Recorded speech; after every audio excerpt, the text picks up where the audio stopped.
Yo, what up, everybody? It's your boy Fitzmonk TV here, aka G-Lauren33. Welcome back to the Intellectuals channel. Alright, today we're talking about NFL holdouts, Earl Thomas, Le'Veon Bell, all of that good stuff.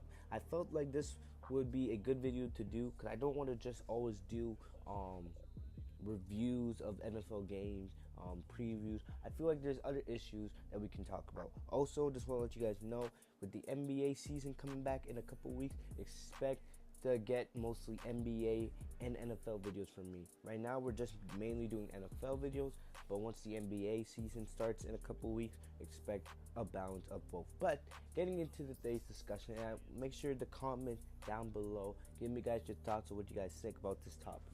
We're talking about NFL holdouts specifically. All right, one of the biggest stories from NFL Week 4. All right, some of the big stories: we got the Patriots coming back on track. We got Baker Mayfield. We have Patrick Mahomes and his emergence as a star after his comeback victory against the Denver Broncos on Monday Night Football this week. We also have the Ravens and Steelers. That Sunday night game. There's a lot of stuff that happened, but maybe in my opinion, the biggest story that came out of Week 4 was the Earl Thomas storyline.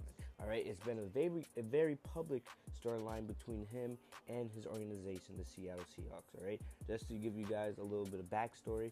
All right, this has been going on for 2 seasons. 2 seasons ago, Earl Thomas broke his leg, unfortunately, during a game. I don't remember who it was against, but I believe it was 2016. He broke his leg.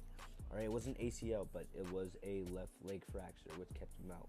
All right, and basically the Sunday, the same injury occurred again. He broke his leg. It was a clean break, so there was no structure or ligament damage done, but it will keep him out for the rest of the season. He would be eligible to return around the playoffs if the Seahawks get that far, but we'll have to wait and see on that regard. But Earl Thomas, with the big story here is that he gave the bird, he basically gave the middle finger to his team as he was being carted off in an air cast from the field. All right, the reason why he was not giving, I just want to make this clear, he was not giving a middle finger to his teammates, his brothers. All right, that middle finger was going to the organization. All right, the people that run the organization, the general managers, the people who run the financial information for the Seattle Seahawks. Because if you guys have not been listening to the news, over the last 2 years, Earl Thomas has been trying to get a contract. He wanted a long-term contract extension. All right, and basically he's earned it. He's been the best safety in the NFL for the last half decade. All right, remember the Legion of Boom: Richard Sherman, Bobby Wagner. I'm forgetting their names, Earl Thomas, and the other guy that retired in Arizona. I don't know why his name, I think it was Patrick Cormier, if I'm right. But we all know the Legion of Boom, one of the most feared defenses in NFL history, to be honest.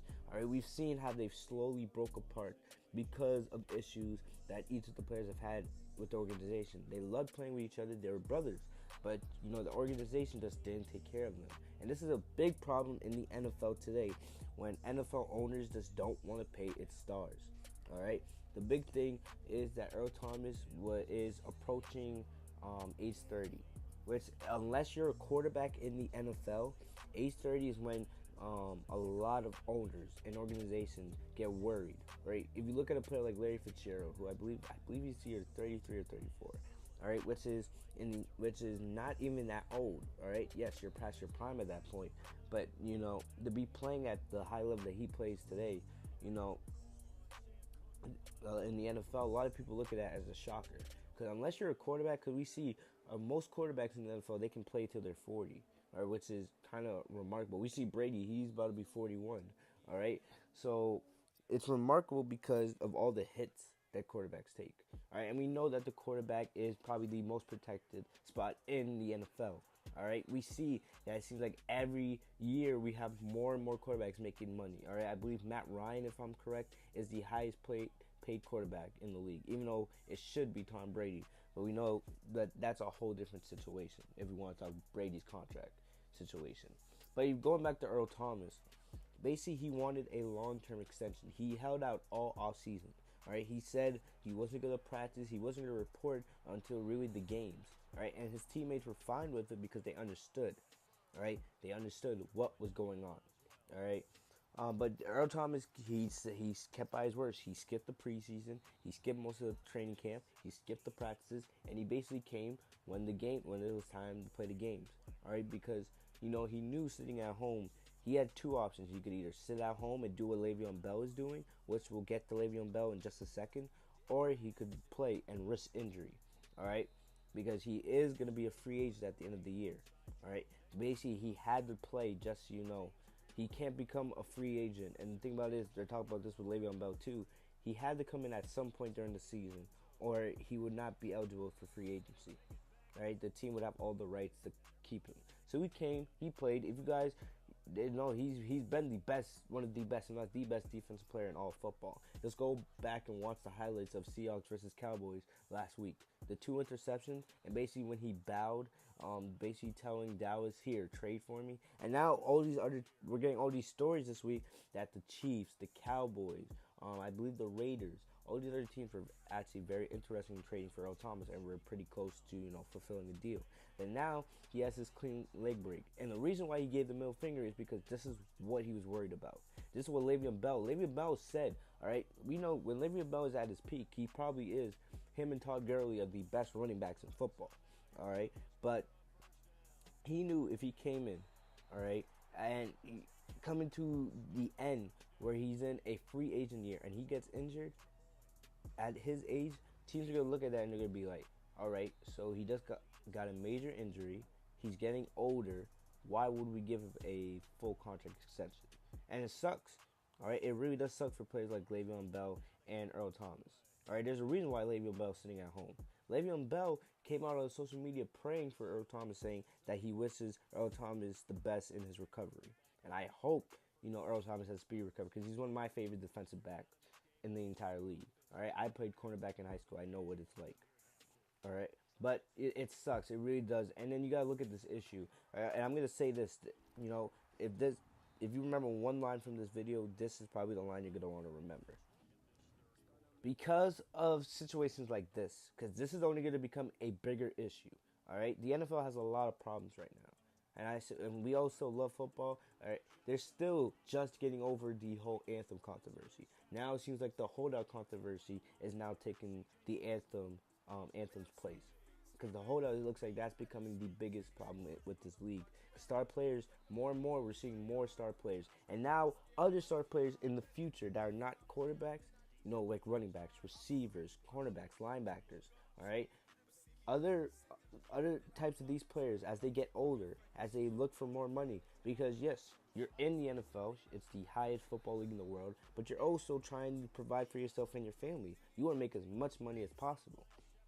So basically, each and every single time you see something like this happen, especially with Earl Thomas, other players are going to be looking like, do I want to do that when it's time for me to become a free agent? Can I trust my organization to take care of me and give me the financial security that I need? It's a problem in the league. And, what I want you guys to remember is, part of this is going to be one of the biggest reasons why the NFL will have another lockdown in 2020.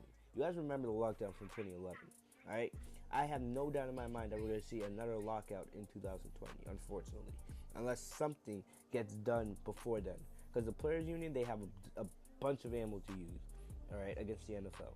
And these problems are only getting bigger and bigger and bigger. And it's not going to be good for the future of the game. We already have enough problems with CTE and, parents not letting their kids play football just because it's more dangerous. It's not as safe as it used to. And now NFL is trying to connect to younger players, because now if you look at NFL commercials and NFL games, they market towards younger people and less towards adults. They're targeting people more my age and younger. It's an issue that the NFL really needs to look at.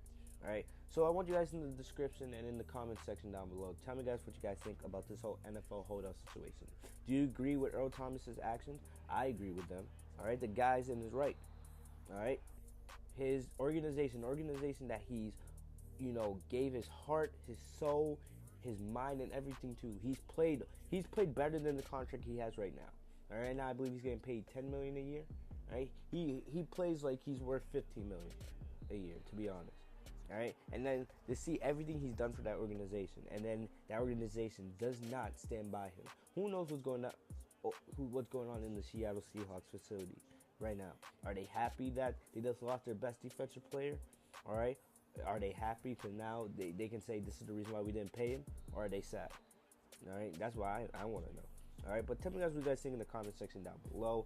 All right. Tell me guys if you guys think this is going to lead to another NFL lockdown in 2020 when the labor deal is expired. Also, make sure to subscribe to my channel, Fitzmark TV, and subscribe to this channel, as we'll have more daily uploads as time goes by. Thank you guys. Hope you guys enjoyed the video. Have a great day, guys. Peace.